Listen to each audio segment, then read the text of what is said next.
Luis, ako muli si Lito at welcome kayo sa aking channel, Marianes Garden. Si-share ko naman po sa inyo ngayon kung paano yung dalawang paraan ng paggamit ng triple 14. Yung ang pagpabulaklak ng mga bougainvillea natin. Kasi dapat na matutunan natin kung paano yung paraan ng paggamit. Sa maliliit pa lang at saka sa malalaki, pwede natin gamitin. Ito ganito, yung mga triple 14 na ganito. Complete fertilizer kasi ito. Share ko lang uli sa inyo para matutunan nyo ng gusto. Kagaya ng mga ginawa ko dito. Mapansin nyo ganito. Ito, mga ilang araw ko pa lang inabunuhan pero mapansin niyo, ayan yung mga abono. Yung mga puti-puti na yan. Pakita ko sa inyo ito. Ito yung abono niya. Triple 14 niya, hindi pa siya masyado na lusaw. Makita niyo nagsisipamulaklak na, di ba? Ang liliit pa lang nito. Kailan lang ito? Gusto niyo ipakilala ko sa inyo itong mga mga bougainvillea ko dito. Pinili ko ito kasi yung mga iba ngayon pala nag-uumpisa mamulaklak. Kasi nung isang video ko sa inyo, di ba nakita nyo? Kasi masyadong maulan dito sa amin. Medyo ngayon, umiinit-init na. Inabuno ako ng triple 14.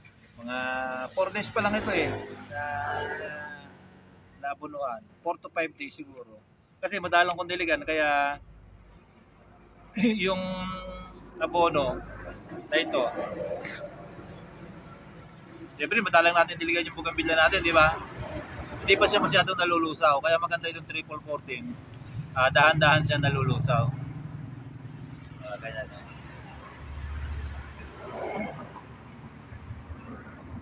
Ito, pagka ganito, if kukutsara ka ng konti, ilalagay mo lang dyan. Sa gilid niya lang, huwag mo ilalagay sa may puno. Paglalagay, pagka yung maliliit pa na ganito. Kasi mahirap na lagyan ito ng mga yung nilulusaw sa tubig kasi maliliit pa lang. Ang ganda kung ilalagay na natin na direct. Gusto nyo ipakilala ko muna sa inyo yung mga bougainvillea ko dito? Baba ko lang itong abono natin. Yung hindi ko kilala, si Mrs. ang magsasabi. Ano to? Light pink butterfly. Ito, light pink butterfly. Ito, September. Ayan. Pakilala ko sa inyo ito. Kasi yung mga bougainvillea ko, kaya sabi ko, yung mga maliliit ko, ngayon pa lang nag-umpisang mamulaklak. Kasi sobrang ulan. Medyo ilang araw pa lang umiinit-init ng konti. Ito, nakita nyo yung bulaklak nito. Watermelon kiss. Ito naman yung Severna. Severna ito kaya lang parang parang medyo nag-yellow pa siya kasi bagong-bago pa lang. Ito Severna. Ito yung hindi ako nagpapawala nito. Ito. Lipstick. Ayan. Ito naman yung Monduring. Ito yung talong yellow natin. Kaganda siya. Di ba? Marami na akong may bulaklak na ganito. Marami na. Yung mga nangangailangan, marami akong available na ganito. Saka kahit mga ganito, marami na ngayon. May mga bulaklak na. Ito yung dark one. Di ba? Dark na dark. Ayan. Dark one. Yan ang ginagamit, nabunuhan ko lang talaga. Yung ginamitan ko ng ito pa yung isa. Ano pangalan nito? Yellow Wonder. Yellow Wonder ito. Kasi meron ko, ito yung malaklak niya. Ganito siya. Bago-bago pa lang naman bulaklak eh. Pinagtabi-tabi ko lang kasi dito. Kasi yung iba, ngayon pa lang lumalabas ang bulaklak. Ito, hindi pa na maitaas. Natin yan ito. Para makakulang na sa bulaklak lalagyan natin yan. Pwede natin lagyan yan kasi matagal na yung bulaklak niya para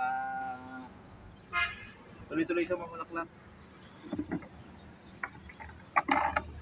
Maghahalo naman tayo sa tubig. Nakita ko sa inyo yung tamang paghalo. Kuha tayo ng 2 kutsara dito na punong-puno. Ganyan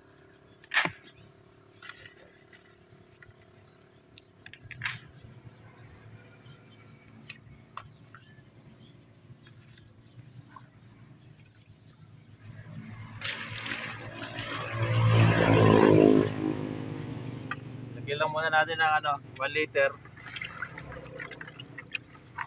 Mahalong maigi.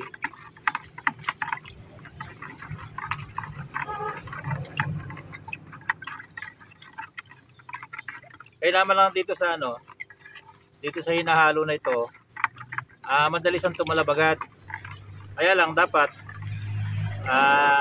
sakto yung ratio ng tubig doon sa doon sa paghahalo ninyo.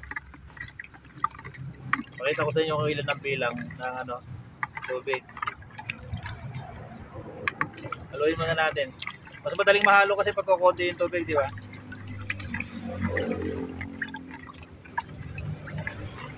Marami akong lalagyan ng ganito eh. Ayan dalawang yung hinahalo. Para talabagan. Ayan, pag ganyan na matipid dalawang kutsara lang. Lalagyan natin ng bali 10. 1 na yun. 2.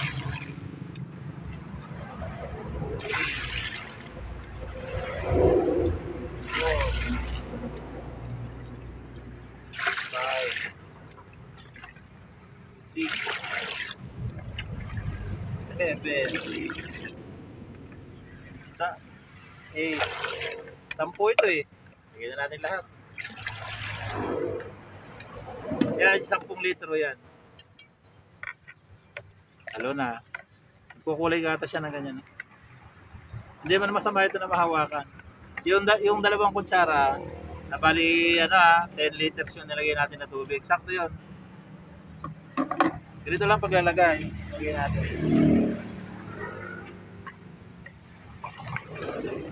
Tig-isa na ganito lang. Bawat isang pot.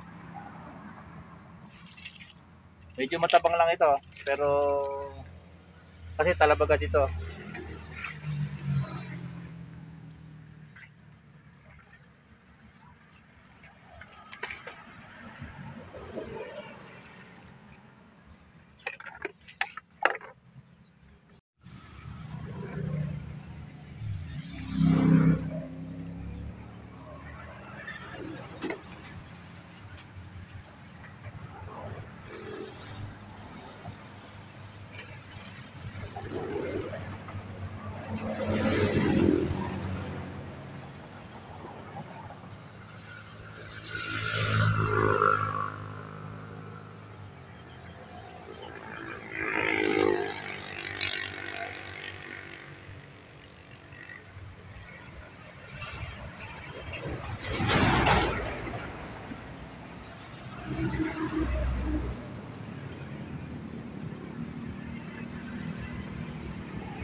Dalawang kutsara na punong-puno na triple 14. 10 ang nalagyan ko na pot na ganyan kalalaki.